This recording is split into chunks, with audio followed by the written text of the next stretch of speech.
말씀을 본문으로 아름다운 고난 두 번째 시간으로 함께 상고하고 은혜 받고자 합니다.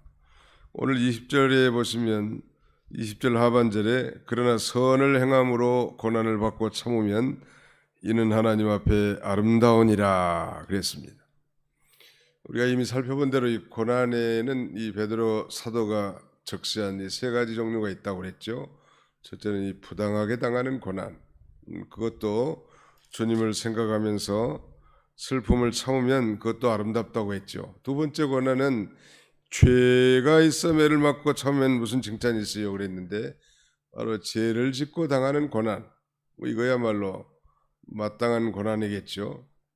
칭찬은 받을 수 없겠으나 죄를 짓고 당하는 그런 고난 가운데서도 진정으로 회개하고 하나님을 찾는다면 유익이 되겠습니다. 그러나 그 적극적으로 선을 행함으로 고난을 받고 참으면 이건 참으로 하나님 앞에 아름답다고 했습니다.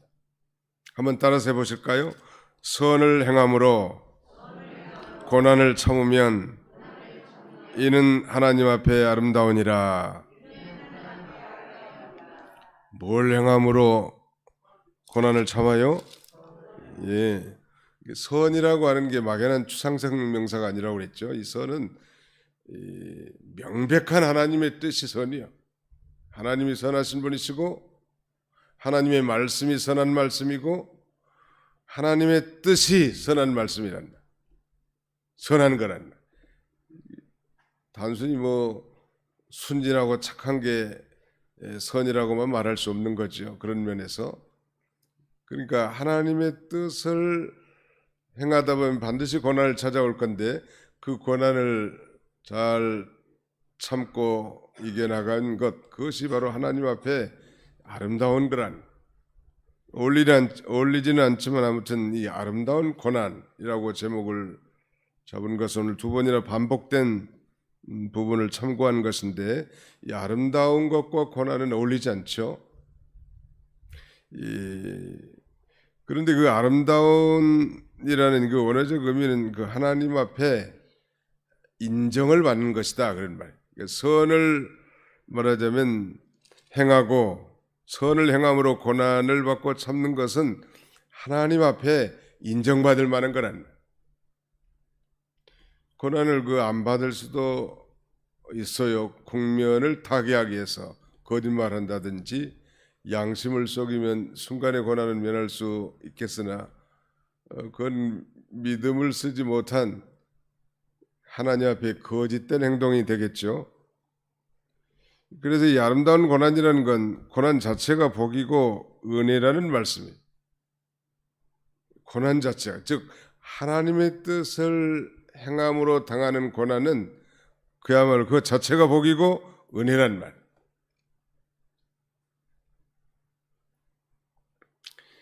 그런 면에서 이 아름다운이라는 단어를 다른 단어로 바꾼다면 칭찬받을 만한 그런 의미예요.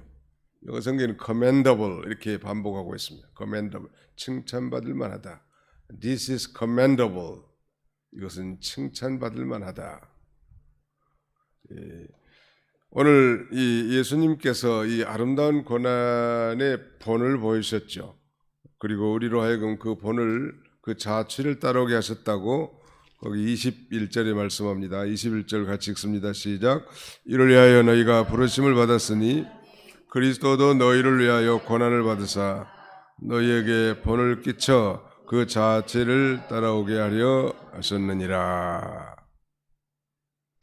우리를 위해서 고난을 받으셨다는 거 중요하고 우리에게 본을 끼쳤다는 거. 예수님의 그 고난은 그야말로 하나님 앞에 인정받을 만한 고난이고 칭찬받을 만한 고난이고 아름다운 고난인데 이런 고난을 당한 목적은 우리를 위한 고난이란 말 뿐만 아니라 우리로 하여금 이 선을 행함으로 고난을 받는 그 자취를 따라오게 본을 끼쳤다고 말씀하고 있고요. 그 아름다운 고난을 당한 태도를 보시면 22절 보십시오. 22절 그는 죄를 범하지 아니하시고 그 입에 거짓도 없으시며 욕을 당하시되 맞대 욕하지 아니하시고 고난을 당하실 때 위협하지 아니하시고 오직 공의로 심판하시는 이에게 부탁하시며, 예수님의 그 아름다운 고난을 당한 태도를 보시면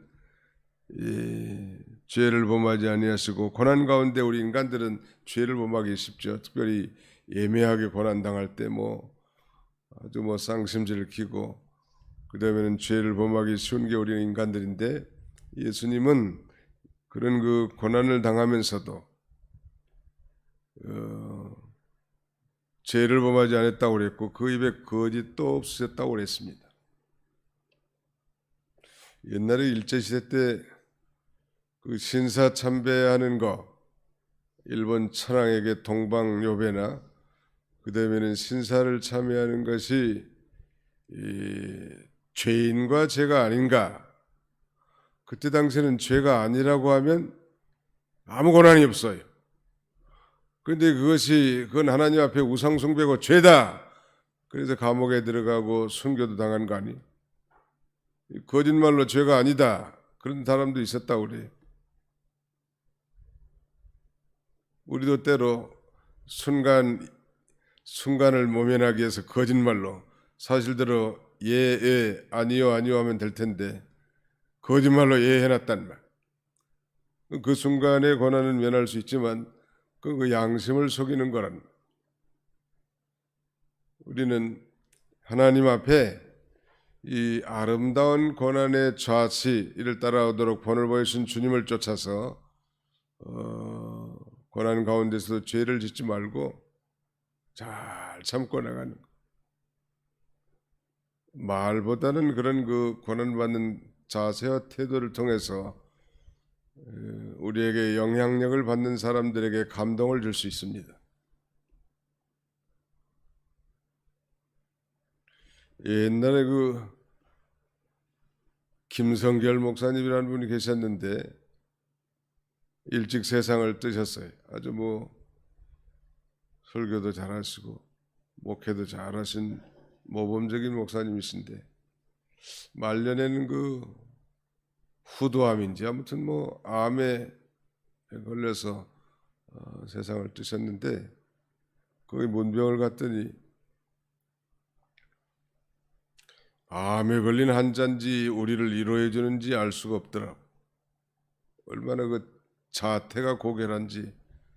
그런 그 고난 가운데서도 아마 하나님을 생각하면서 잘 참고 신방원 그 목사님들에게 기쁨을 주고자 하는 그런 마음이 역력하더라. 고난 가운데서도 불평할 수 있잖아요. 얼마든지. 대개는 다 그렇게 나간다고 불신자들은. 그러나 그런 고난 가운데 죄를 짓지 말고 그 다음에는 여기 있는 대로 입에 거짓말하지 말란. 미국 사람들, 미국의 그 학부모들이 제일 싫어하는 건 자녀들이 거짓말하는 거랍니다. 그 거짓말 하나는 용납하지 않는데 어떤 방법으로든 처벌한다.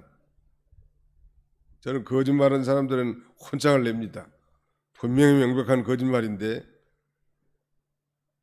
예수 믿는 예수님은 별명이 진실이에요.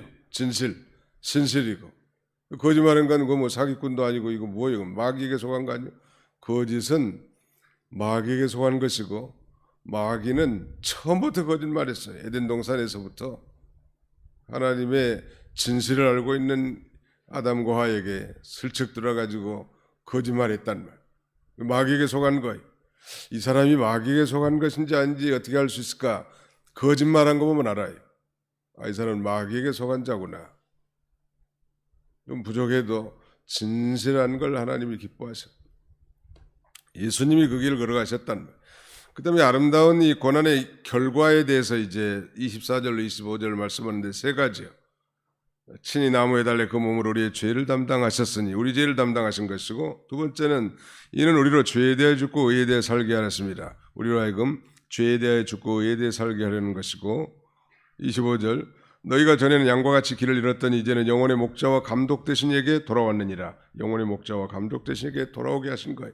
그 예수님의 그 아름다운 고난을 통하여 만고만대의 모든 택한 백성들의 죄를 대신 짊어지셨다는. 어제도 말씀드렸지만 우리 인간의 불행과 비참함의 근본 원인이 죄란 말. 우리 행복을 앗아가는 게 죄요. 그 죄의 문제를 해결해 주셨고 그걸 위해서 우리 죄를 친히 대속해 주신 주님이셔요. 그 아름다운 고난을 통하여 앞에 있는 소망과 기쁨을 바라보면서 그 고난을 잘 참으신 거죠. 두 번째는 이제는 더 이상 죄에 대해서는 죽고 의에 대해서 살게 하는 것입니다. 의에 대해서 살게 하려는 거. 이제 죄 짓지 말고 구원받은 성도는 성령님이 우리 안에 내주에 계시니까 이제 그 성령의 인도와 주장을 받아서 하나님의 기뻐하신 뜻 의를 행하며 살라는 말이지. 우리 예수님께서는 모든 의를 행하신 주님이라고 했는데 이제는 불의한 건 용납할 수 없다. 이런 그 대단한 각오를 가지고 불의를 행하면 안 된다.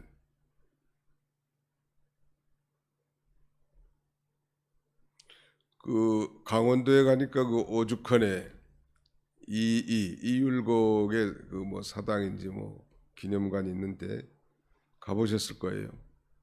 그 들어가서 보니까 비석 하나에 그렇게 써져 있는 게 기억이 납니다. 덕의 죄송합니다. 무슨 덕인데 아무튼 뭐 그러니까 돈을 얻으면 의를 생각하라. 그런 뜻이 아무튼 그 재물을 얻었다고 한다면 의를 생각하라. 즉 의를 겸한 재물을 하나님이 기뻐하시지 않겠습니까? 당연히 이거 불의한 재물 아무리 뭐 돈 많이 벌어서 뭐 11조 많이 해야 되겠다. 그것처럼 어리석은 거예요. 적은 소득의 의를 겸한 것이 하나님을 기뻐하신다는 말. 말씀드린 요제는 이제 우리 죄를 담당하기 시작한 것이고 그의 이 아름다운 고난을 통해서 이제는 의에 대해서 살게 의의 병기를 쓰는 거 이제. 오늘도 우리가 하나 이제 대문 바깥 나가면 결단해야 됩니다. 선택해야 돼요. 죄를 따라갈 것인가, 의를 따라갈 것인가. 아니 내 속에 있는 그 육체의 죄에 있는 본성을 쫓아 행할 것인가, 성령의 인도를 따라 하나님의 기뻐하신 뜻을 순종할 것인가. 선택은 자유고 그 선택의 결과도 우리가 누리게 되는 것입니다. 마지막 세 번째는 우리가 다 길 잃어버린 양처럼 생명의 길, 복된 길, 천국 길, 영생의 길도 몰랐던 자들인데 예수 그리스도의 그 아름다운 고난을 통하여 이제 영혼의 목자와 감독 되신 이에게 돌아오게 됐다는 것. 이런 그 아름다운 고난의 그 축복의 결과를 우리에게 누리게 한 거예요. 그래서 아름다운 고난이라는 거예요. 나를 통해서 연약한 신자들이 견고하게 서고 생명길을 잘 걸어가게 한다면 얼마나 복되겠냐. 이를 위해서 우리가 고난은 뭐 당연지사 아니겠습니까? 아무튼 믿는 일에 고난이 없다는 건 뭔가 문제가 심각한 거예요. 나는 고난이 없고 모든 게 잘 되고 기도하는 것마다 응답되고 자녀들도 잘 되고 만사가 형통합니다. 그러면 두려워해야 합니다. 그래서 어쨌다는 얘기인가? 이제는 주와 복음을 위해서 이 아름다운 고난의 자치 스스로 그 길을 취하면서 따라가야 하는 것이 다음 순서예요. 왜 그렇게 축복해 주셨겠습니까? 그 아름다운 고난에 참여하여 영원한 것을 추구하도록 우리를 권고하신 것입니다.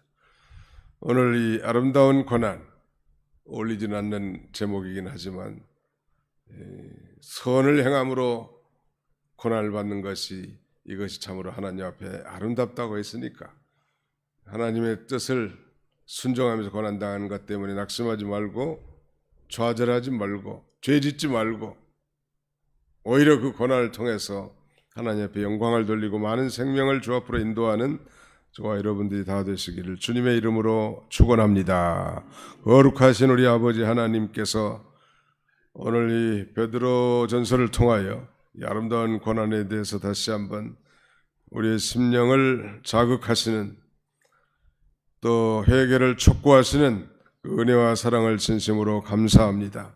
주와 복음을 위해서 참으로 고난을 자치하신 그 예수님의 이 본을 쫓아 우리도 우리 앞에 당한 이 고난이 마땅히 우리 몫에 태인 고난인 줄 알고 그 고난의 십자가를 잘 지고 걸어갈 수 있는 우리 모두가 다 되도록 우리 하나님 인도에 주옵소서.